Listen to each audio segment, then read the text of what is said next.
Hello दोस्तों। तो आज मैं आप लोगों के लिए एक बहुत ही खास टॉपिक लेके आई हूँ। ये टॉपिक है आपके इनकम टैक्स के बारे में। तो अगर आप इनकम टैक्स रिटर्न फाइल करते हैं, चाहे नहीं भी करते हैं, बट आपको ये चीज़ें पता होनी चाहिए। हो सकता है आप में से बहुत से लोगों को इनकी कुछ बातें पता हो, बट फिर भी मैं चाहूँगी एक बार मैं आप लोगों को ये बताऊँ। तो चलिए शुरू करते हैं। उससे पहले मैं आपको बता दूँ अपने बारे में कि मैं हूँ कौन। एक्चुअली मेरा नाम जो है वो सीए नेहा शाह है and I have just qualified my CA final exams. And मैं आप लोगों को इसमें जो है कुछ 4 से 5 ऐसे रूल्स बताऊंगी जो कि आप लोगों को पता होने चाहिए। तो चलिए शुरू करते हैं। तो इसमें जो सबसे पहला रूल है हमारे पास वो है कैश एक्सपेंस का। आप सभी लोग जानते हैं कि हमें जो है कैश एक्सपेंस, हम लोग डेली अपने बिजनेस में कैश एक्सपेंस करते हैं, बट इसकी एक लिमिट है। और ये लिमिट कितनी है? ये लिमिट है 10,000 पर डे की।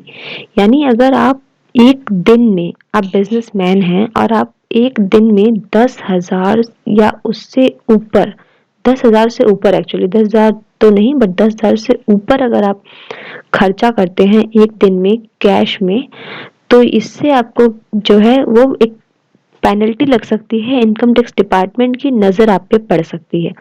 तो अगर आप अपना रिटर्न्स फाइल करवाते होंगे या फिर किसी भी सीए फर्म में आप अपनी रिटर्न फाइल कराते होंगे, तो आपको पता होगा कि वो जो है डेली की जो ट्रांजेक्शन्स दिखाते होंगे, उसमें वो बैंक में जो एंट्रीज, बैंक या कैश में जो एंट्रीज करते होंगे, वो कभी भी 10,000 से ऊपर नहीं होती है।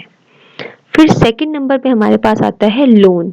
यानी अगर आपने कहीं लोन लिया हुआ है या की लोन ले रहे हैं या फिर लोन की रीपेमेंट करने वाले हैं, या आपने किसी को से डिपॉजिट्स लिए हैं, तो आप जो है वो 20,000 रुपए पर ट्रांजेक्शन से ऊपर आप वो नहीं कर सकते।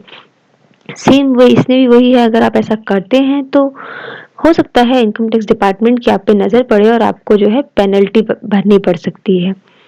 थर्ड है हमारे पास कैश रिसीट। मतलब सिंगल पर्सन से आपको एक बार में कैश में 2 लाख रुपए जितना कैश, ह्यूज कैश लेना अलाउड नहीं है। सेम इसमें भी पेनल्टी का प्रोविजन है अगर आप ऐसा करते हैं तो। नेक्स्ट रूल देख लेते हैं। अभी हमने 3 रूल देखे। नेक्स्ट रूल है हमारा टीडीएस के बारे में।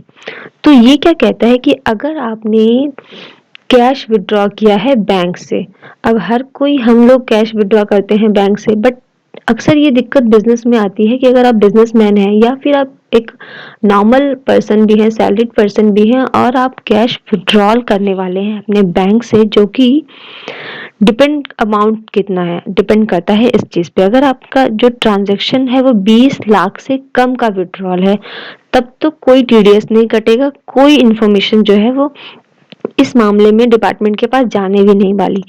बट अगर आप ट्रांजैक्शन 20 लाख से ऊपर लेकिन 1 करोड़ से कम कर रहे हैं, तो आपका जो है 2% टीडीएस काटेगी बैंक। और ये टीडीएस गवर्नमेंट के पास जमा होगा, इनकम टैक्स डिपार्टमेंट के पास, और फिर आपको जो है आईटीआर इसकी फाइल करनी होगी, और फिर आप उसका उसे रिफंड भी ले सकते हैं। लेकिन हाँ, इसमें आईटीआर फाइल करना जो है फिर वो मैंडेटरी हो जाता है। और ये तभी है जब आपने अपने पिछले सालों में रिटर्न फाइल नहीं की है। यानी कि आप कोई रिटर्न, या तो पिछले 3 सालों में आपने रिटर्न फाइल नहीं की है, या फिर आप कभी रिटर्न फाइल करते ही नहीं है, इस केस में ये लिमिट है। सेम अगर आपने 1 करोड़ से ऊपर का विड्रॉल किया है तो 5% आ जाएगा।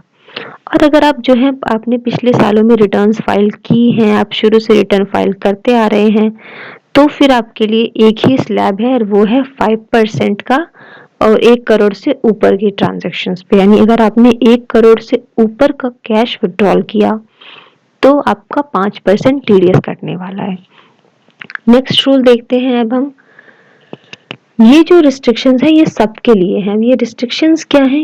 बेसिकली बात वही है कि ऐसा कर तो आप सकते ही हैं, लेकिन अगर आपकी ये ट्रांजैक्शन गवर्नमेंट की नजर में आती है तो आप पे सच में ह्यूज पेनल्टी लगने वाली है। पेनल्टी जो होती है अक्सर इस केस में इक्वल अमाउंट की होती है, यानी कि जितने अमाउंट का आपका वो ट्रांजैक्शन होगा उतने की ही पेनल्टी होने वाली है। फॉर एग्जाम्पल यहाँ पे हम देखते हैं, जैसे अगर आपने लोन लिया या लोन की रिपेमेंट की 20,000 से ऊपर, तो आप पे टैक्स इम्प्लीकेशन तो कुछ नहीं, क्योंकि इस केस में टैक्स डिपार्टमेंट कुछ नहीं बोलता लोन लेने या ना लेने के लिए। लेकिन अगर क्योंकि ये कैश में है और 20,000 से ऊपर है, तो आप पे पेनल्टी आ जाएगी, और वो भी equal to the amount of penalty equal to the amount of loan accepted और लोन रीपेड।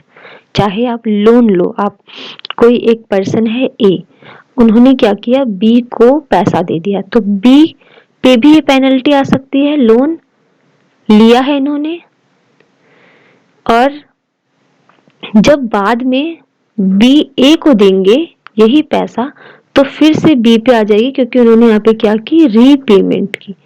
यानी दोनों केस में बी फंस जाएंगे। तो आपको ये ध्यान रखना है कि अगर आपका 20,000 से 1 रुपए भी फालतू होता है तो आप पे पेनल्टी आ सकती है। फिर हमारे पास है रिसीट के बारे में, कैश रिसीट के प्रोविजंस क्या कहते हैं। रिसीट की बात हम जब करते हैं तो हमारे पास हमें ये पता है कि एक कोई भी पर्सन जो है गिफ्ट रिसीव कर सकता है, बट वही गिफ्ट अगर वो 2 लाख रुपए से ऊपर है और किस में है, कैश में है, तो इस केस में क्या होगा, आप पे पेनल्टी लगने के पूरे पूरे चांसेस होंगे। वैसे गिफ्ट पे जो है टैक्स नहीं है, यानी कि अगर आप गिफ्ट रिसीव कर रहे हैं और 2 रीजन है, कोई ओकेजन है, ओकेजन क्या हो सकता है इसमें, जैसे कि आपकी मैरिज हो सकती है, या फिर दूसरा रीजन क्या हो सकता है, आपके स्पेसिफाइड रिलेटिव्स हैं, मतलब बहुत ही क्लोज रिलेटिव्स हो गए, जिसमें फादर मदर, जो स्पाउस है उसके फादर मदर ब्रदर सिस्टर, ये लोग आते हैं। तो अगर इन लोगों से आप गिफ्ट रिसीव कर रहे हैं तो टैक्स इम्प्लीकेशंस तो आपके पास कुछ नहीं आने वाली है, यानी कि टैक्स कुछ नहीं होगा। बट क्योंकि ट्रांजैक्शन अगर कैश में हो जाएगा और 2 लाख से ऊपर हो जाएगा तो आप पे पेनल्टी आ सकती है। यानी आपको अगर गिफ्ट रिसीव करना है तो आपको ध्यान रखना है कि अपने रिश्तेदारों को साफ बोल दे कि भैया कैश में नहीं चाहिए, अकाउंट में जितने देने हैं दे दो। और फिर हम देखते हैं उसके बाद, ये चीज मैंने आपको बता ही दी है, पेनल्टी के बारे में बता ही दी है कि पेनल्टी जो है equal to the amount receive होने वाला है, यानी कि जितना बड़ा गिफ्ट उतनी बड़ी पेनल्टी। तो चलते हैं नेक्स्ट स्लाइड पे। नेक्स्ट स्लाइड हमारा बिजनेस के बारे में है, खासकर जो हमारे फ्रेंड्स बिजनेस में इन्वॉल्व हैं ये उनके लिए है। तो अगर आप बिजनेस कर रहे हैं तो आपको ये ध्यान देना होगा कि आपका जो यहाँ पे कैश में आप रिसीव करेंगे कुछ भी, यानी कि आपने सेल किया है, यानी आपने सर्विसेज दी है या तो सेल किया है, दो ही चीजें हो सकती है, या तो आप सर्विस देते होंगे या आप सेल करते होंगे, इनमें से कुछ भी आप करें। बट ये ध्यान रखिए कि कैश में 2 लाख रुपए से ज्यादा सिंगल पर्सन से नहीं लेने वाले हैं, यानी एक पर्सन से सिंगल डे में फुल एग्रीगेट। इसका मतलब क्या हुआ कि अगर एक पर्सन है ए, तो मैं उससे को मैंने सेल करी है 2 लाख की, या ये कह लो 2.5 लाख की सेल कर दी, तो मैं उससे अगर 2.5 लाख डायरेक्ट कैश में लेती हूँ तो मेरे पे पेनल्टी लग सकती है। सेम अगर मैं इस पर्सन से, ये फुल एक दिन की बात हो रही है, अगर आपने इस सेल को 2 दिन में लिया तो उसकी भी प्रोविजंस है। फिलहाल सिंगल डे की बात हमने कर ली कि एक दिन में आप 2 लाख रुपए से ऊपर कैश एक पर्सन से नहीं लेंगे। दूसरा, सिंगल ट्रांजेक्शन के लिए नहीं लेंगे, यानी मैंने सेल कर ए ने जो है वो बी को सेल करी, और सेल कितने की करी, 2.5 की करी लेट सपोज। अब 2,50,000 की जब हम सेल कर रहे हैं और इसको हमने क्या किया, बोला कि चलो भाई एक दिन में मत दो, एक दिन में देने में तो पेनल्टी है, तुम 2 दिन करके दो। तो उसने क्या किया, संडे को दे दिए 1.5 लाख रुपए, मंडे को दे दिए 1 लाख रुपए, तो इस केस में भी पेनल्टी आ जाएगी। क्यों? क्योंकि सिंगल ट्रांजैक्शन है, हमारा सेम ट्रांजैक्शन है। थर्ड है हमारा एक इवेंट, यानी ये भी सेम, ऑलमोस्ट सेम है, इसके जैसा ही है ये, कि एक इवेंट कह लो या सिंगल ट्रांजैक्शन कह लो। एक इवेंट या सिंगल ट्रांजैक्शन का 2 लाख से ऊपर हमारा नहीं होना चाहिए receipt from a single person. अब नेक्स्ट स्लाइड पे चलते हैं। तो नेक्स्ट स्लाइड है ये आपके लिए। Thank you so much for watching this video, और प्लीज इसे सपोर्ट करें। जानकारी काम की लगी हो तो अपने दोस्तों में शेयर करें। Thank you so much.